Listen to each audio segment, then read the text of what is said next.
What is going on, guys? Welcome to the last video I will be uploading in 2023, going toward the New Year's. So because of that, I wanted to do a Q&A and kind of catch you guys up on everything that's happening, all the plans for this next coming year, and all the goals that I have, and then just looking back to all of the awesomeness that we did this last year, because a lot of things happened. For example, I'm in a new place and I couldn't be happier. Let us go ahead and jump right into these questions. I will let you guys know that at the very end of this video, I will be announcing the 2 winners. So stick around for that.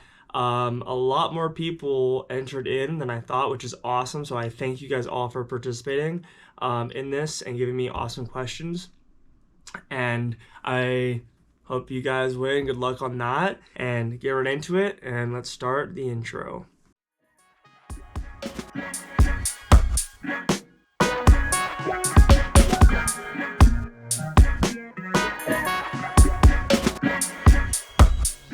Search everywhere.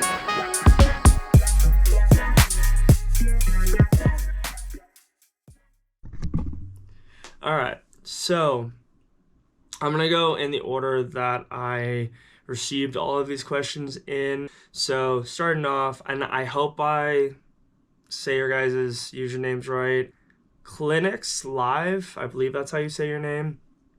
You asked, what is the most difficult thing you've done to a car? I believe that's what you meant. I would say easily the most difficult thing I've done to my car thus far is a manual swap, because I was prepared for it, but the one thing that really threw a wrench in everything was the transmission not working correctly. The original transmission that I rebuilt and did the whole rebuild series on, when I actually installed it into the vehicle, into the SC, fifth and reverse didn't work, so it kind of put the car down longer than it should have been, so to speak. So I had to go about taking it out and sourcing another transmission. I ran into a lot of difficulties with just, like, for example, the adapter plate for the front main. One of the bolts on the very bottom, the bolts decided to strip out. There, any other bolt on the top 4, it wouldn't have been an issue, but because it was the bottom one where the oil could have came out through the seep hole, it made it so much more difficult. So I learned a lot from the entire process. I know for a fact that the SC has been the hardest and most difficult project I've done, but honestly, I'm really glad that it's happened this way, because it taught me a lot of patience, as well as, you know, just trying to figure things out and get over obstacles. So it taught me a lot, and I'm hoping that in the future, because of everything that I learned, I will be able to be smarter and slow things down a little bit, because for me, I get really excited when I am building something. I just want to get it done. And so unfortunately with cars that can't happen, but if I can cut down the time that things take getting parts and all that kind of stuff, I'm hoping that the process will be a lot smoother for whatever other builds I decide to do. But definitely the SC has been the longest and most difficult project for manual swapping it, but I know for a fact it's going to be 100%, 1000% worth it. So yeah, thanks for the question though, I appreciate it. Next question, Lucky, I think that's how you say your name. Lucky says, did you move? And I hope we can drift one of these days. To answer your question, I did move. Yes, I moved from Las Vegas up north here in Reno. I hope that we can drift one of these days, dude. That'd be super sick. I am planning, once I get enough seat time and I feel comfortable with the SC at the local drift event here, which I believe is Rowdy Club, I will definitely be taking the SC down to Vegas to be able to drift with more of you guys down there. But with the manual transmission being in the car, I feel like it's going to absolutely change everything, because I've never drifted with a manual transmission. It's going to be an amazing experience. It's just going to take a little time for me to get used to it, but I definitely cannot wait to drift with the homies and get more seat time, because that's going to be awesome. Looks like the next question So 90s JDM page asked, what's your skincare routine? Got me feeling jelly. To be honest with you, bro, like, I will not lie, I went to high school in Hawaii. I was surfing like almost every single day or every other day. The salt water cures your pores. It actually gets into your skin, and the sun as well as salt water, that combination, like it just clears out your skin. So I got super lucky with, you know, being able to have that. As far as any kind of skincare routine though, I haven't done anything since. I'm really glad that I haven't broken out in like any kind of like acne or anything like that. But as far as skincare goes, amount of sun and salt water. So next question is going to be Cuban Z. So he asked, where do you see yourself in 5 years? Shoot, honestly, that's a really good question. I can't really say where I find myself in 5 years, because honestly 5 years ago, if you told me that I would be doing all of this and I'd be owning the cars that I own and just doing the whole YouTube thing, even though I was doing it back then, but doing it more and sticking with it and moving to somewhere that I can keep the dream alive and keep like everything going, like I would have been shocked. I'm hoping that in the next 5 years, I'll just like elevate my game where I'll have, you know, the business up and running. Hopefully we'll have, you know, apparel and be doing some really, really cool things and meeting really, really cool people. As long as I can point my life in a direction where it's moving forward and it's being successful, then that's all I can really hope for. As far as where I see myself in 5 years, I mean, I'm hoping that I'm still on this path.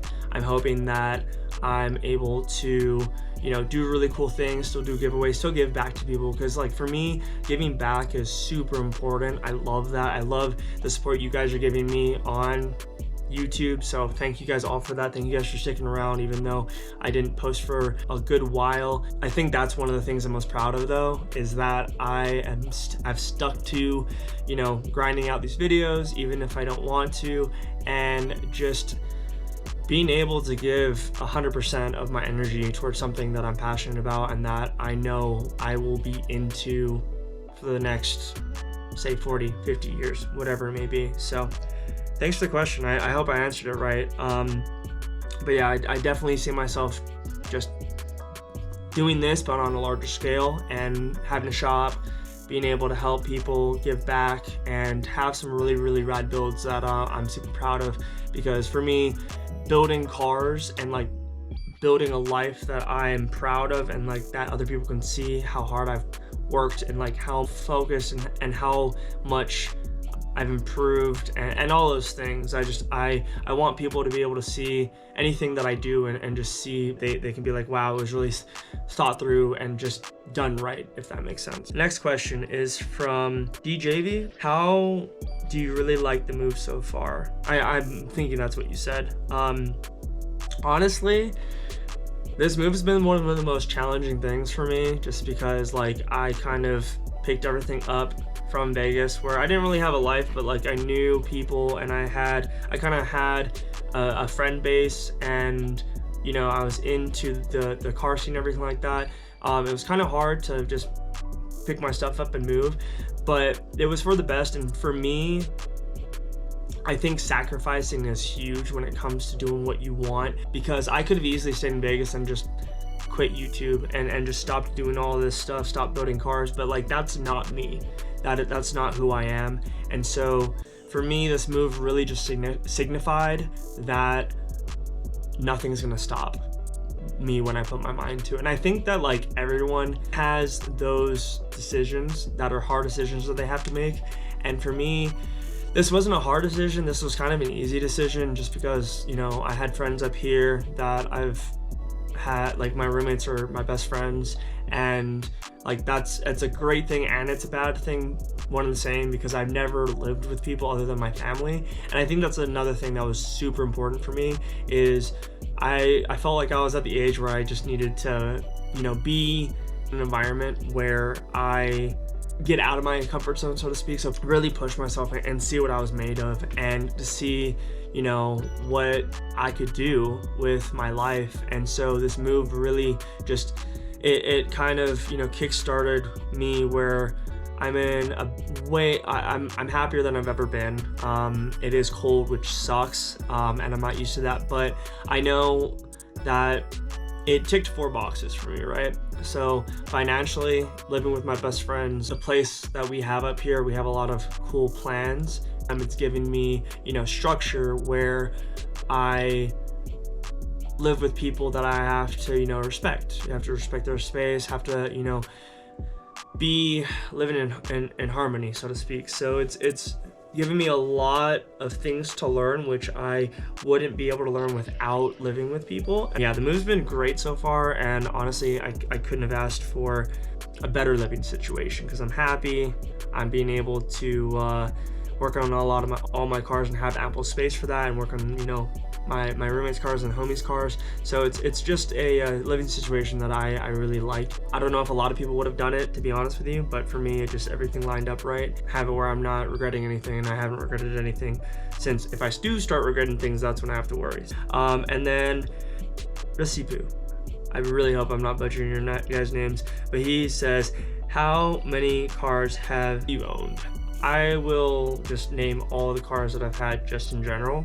In high school, the first car that I ever got, 2005 Honda Accord. And it was, literally, it was just a car to go to school, come back home. I believe it had a K-Series in it. I wasn't into cars at this time, so I don't know what was in it. When I graduated from high school, both my parents and my grandparents, they all collectively got some money together and bought me a 98 Dodge Dakota.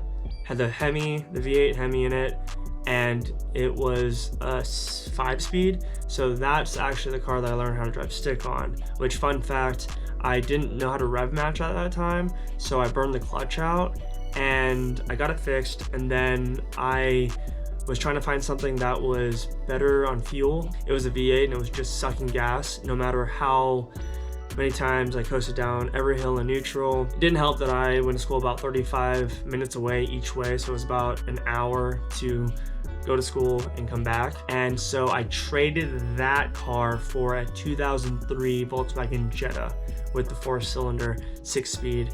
And that car was really the car that I started working on as far as replacing things. I think the previous owner said that it needed a sway bar linkage on the driver's side, and he said, oh, you can go to Walmart and get it, right? And I had no idea how to work in cars. I didn't know how to get parts or anything like that. So went to Walmart, they had no idea what I was talking about. So I also got headlights, and I got headlight bulbs, because those headlights were just crappy, to say the least. So that was the first car that I started tinkering on. So that's 3 at this point. So I crashed the Jetta and totaled it, and so I ended up getting a little bit of money back from it, and I put that money towards a Toyota 4Runner. It was 2-wheel drive, 4-cylinder automatic, but that car saved my life. So I rolled that car 4 times and totaled it. That car is what really changed my life, so to speak, where, I was in a really bad place in my life when I had this car, so that really was a wake-up call for me. And that's actually when I started fully going into YouTube, when I got it dedicated. I deleted those videos the first videos that I uploaded, just because they're not the quality that I want to have now. But so crashed that car, and then because I crashed that car, I was given my younger sister's, I think it was like a 2006, I want to say a 2006 Honda Civic 2-door, and that's the car that I moved to Vegas in, and I drove that car, and that car was good. It 4-cylinder, good on gas. Ended up getting into another car accident with that, and it was neither of these car accidents were my fault, obviously. So got in another car accident. I went head on into a taxi cab, and that car, we got paid out a little bit for it. It wasn't the full payout that we wanted, but we got paid out a little bit for it. So from there, I started going to school in Vegas, trade school, and I then got a 1995 Honda Civic 4-door, and it was a Canadian model, so I had disc brakes all around, and it was a hoopty. It was such a hoopty. It was my first like tuner car, so did a cold air intake on it and exhaust. I put running AC until I realized that the D series they don't run AC very well. I got a remanufactured AC condenser, got all new lines, you know, just did everything for that car. New dryer, new everything. Like, that car was the car that I learned how to do everything on. So had that car, and then while I had that car, I also purchased the 4Runner that I have now. So while I was driving that car around, I had the 4Runner that once I graduated trade school, I was like, okay, I want to have a car that I can, like, not running at all. I want to completely get this thing back on the road all on my own, right? So I went ahead and got the 4Runner, and that, I think it took me about 6 months to figure out failure of the 6th cylinder head gasket, which happens when you have a crossover pipe. So found that out, and I found out that it had like the piston rod had hydro locked, so the motor was no good, and I debated whether I should rebuild the motor, like new pistons, new everything, or if I should just get a junkyard motor. With the money I have left, let's just get another motor from the junkyard and put a flywheel, do all that stuff. So I finally got the 4Runner up and running, which I have videos on Instagram about that, so really stoked on that. And then after that, that's when I really started getting into Toyotas. And when I finally got the 4Runner up and running, like as soon as it was roadworthy, the Civic went up in flames. So I was trying to sell the Civic the entire time anyways, and the Civic goes up in flames, which was kind of a blessing and a curse. So after that, I drove the 4Runner. It was like my parts car, tools. I did everything in my 4Runner, and I got the bug of drifting. I got the drifting bug, and that's when I started looking for my SC, which took me about 6 months to find the SC I wanted that wasn't totally butched and for a fair price. So, and then from there I got the Supra. So right now, currently, all the cars I own, which obviously I only own 3, the previous 3 that I mentioned, but all the cars I've owned so far has been 9 cars, and I'm sure that by the end of the next 5 years that number will have gone up. It has gone up already.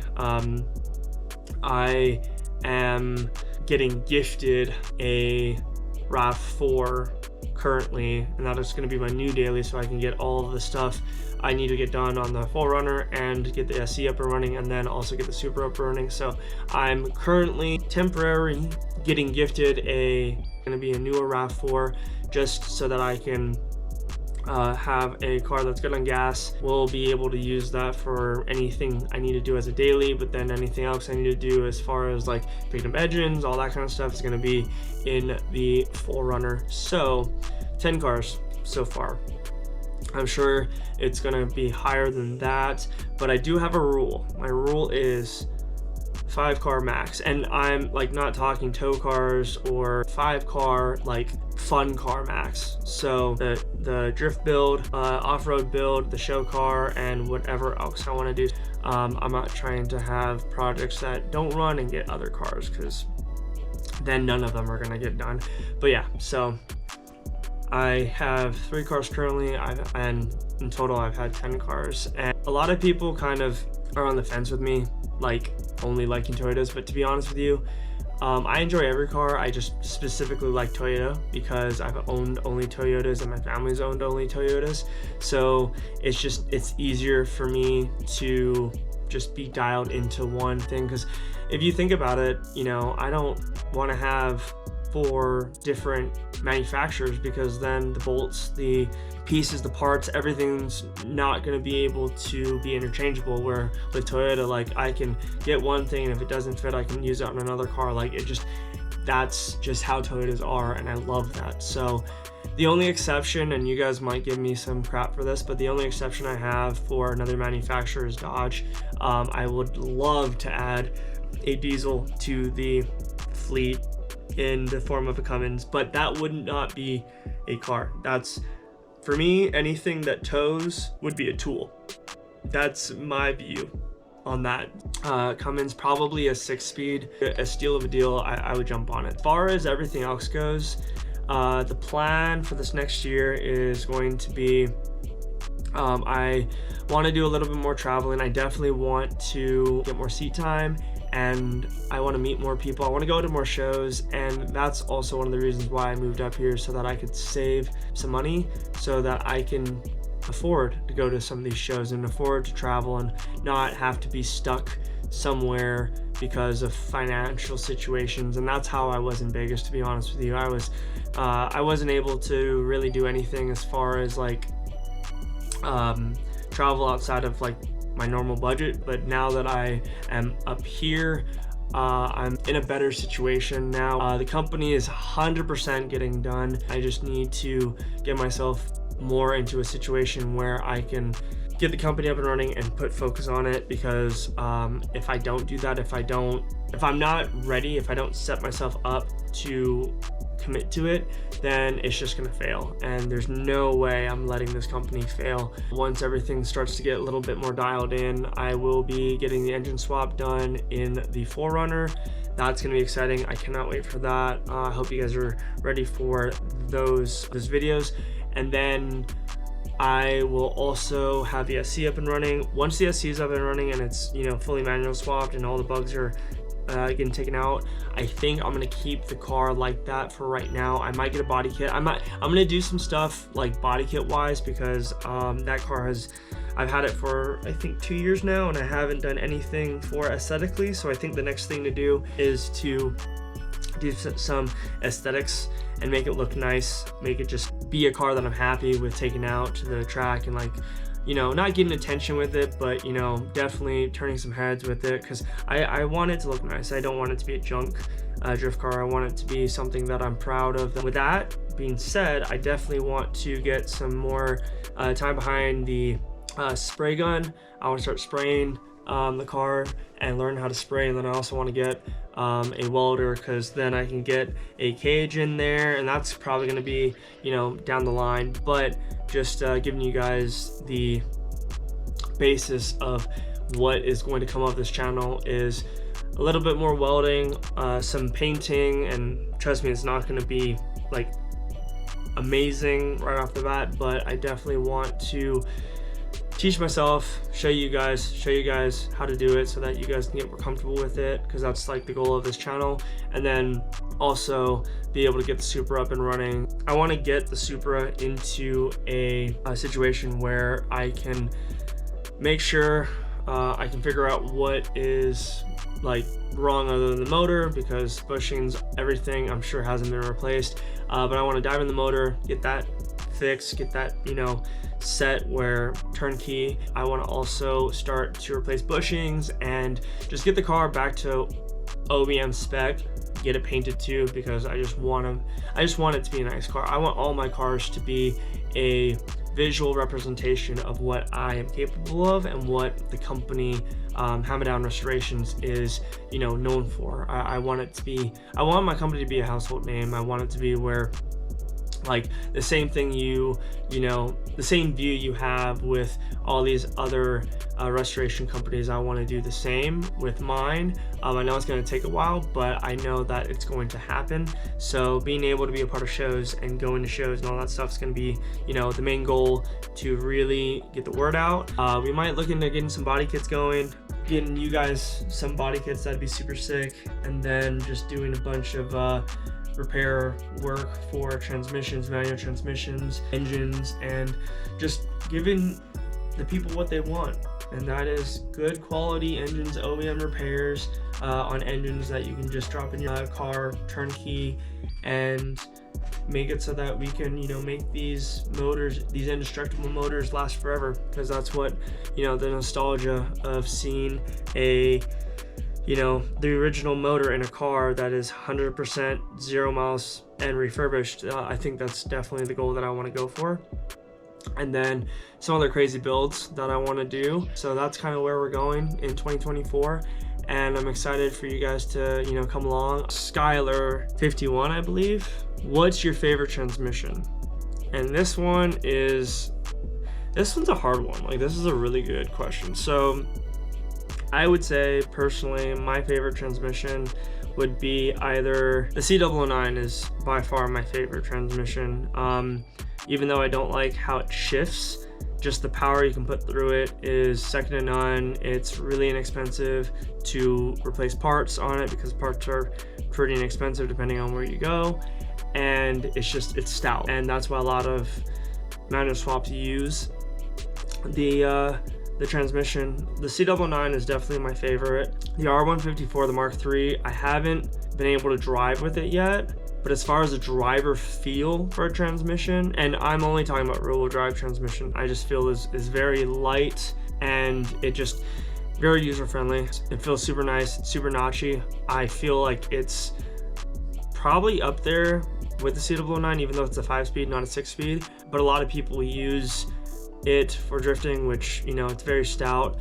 I would say the R154 tripod that comes in the Aristo and the Chaser, as well as the Supra, but as far as being here in the US, very hard to get your hands on one of them. It's super easy to get your hands on one in Japan, and actually Toyota sells them from factory, which if I was to order a transmission straight from the factory, I would definitely get a R154 JZX 100 transmission, because you can, I think someone sells a rebuild kit that you can do a rebuild on them, and that makes it a little bit more stout. But my favorite transmission, just because of how much power they can hold and just the availability of parts to rebuild them, has to be the C009 out of the 350Z or G35. All right, so we do have our 2 winners. I would like to again thank all of you guys for entering into this giveaway, and hopefully I can do more so that more of you guys will have a chance to win. But this giveaway that's winning the clutch friction disc as well as cash money is gonna be DJV and Recirculated. So thank you guys both so much for entering in. Congratulations. Can't wait for you guys to receive what you guys won, and I hope to see you guys all in the new year. I appreciate you guys again. Hope you guys all have a good new year, and see you guys in the next episode. Never forget, guys, always stay positive and stay true to who you are. See you in the next one. Shoots!